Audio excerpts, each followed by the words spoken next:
When people say, no, our problem is this, our problem is that, we say, no, our problem is that God created the world.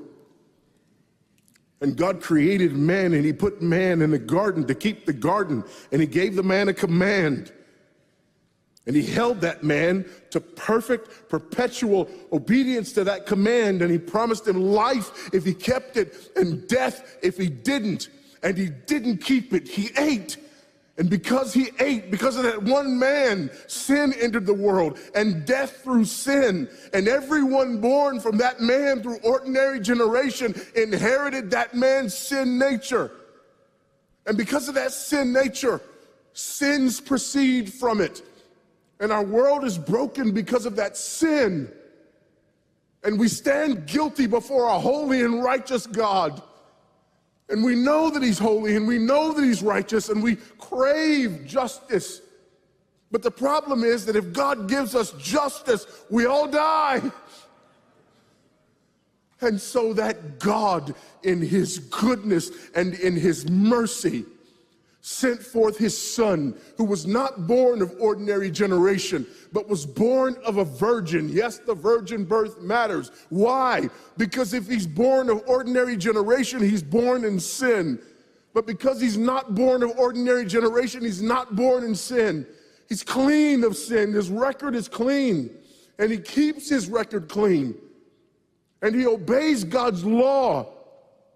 And because he's fully God and fully man, he obeys the law of God on our behalf in his active obedience. And then in his passive obedience, God made him who knew no sin to be sin for us. All we like sheep had gone astray.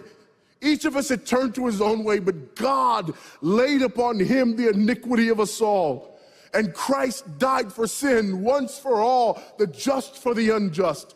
And God imputes our sinfulness to him. And he nails our sinfulness to the tree. And Christ dies and raises again on the third day for our justification. And there's another imputation. The righteousness of Christ is actually imputed to us so that God can be both just and the justifier of the one who places faith in Jesus Christ. So that all those who come to Christ may enter in. So that all those who place faith in Christ might be saved, but not only saved, but sanctified. Because he's the firstborn of many brethren. We're justified and we're adopted into the family of God.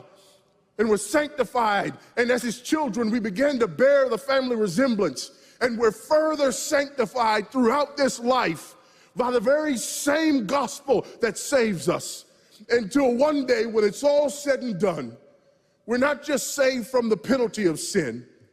We're not just saved from the power of sin, but one day we're glorified and saved from the very presence of sin. That's the gospel that we preach. That's the gospel that we need. And that's the gospel that's more than enough.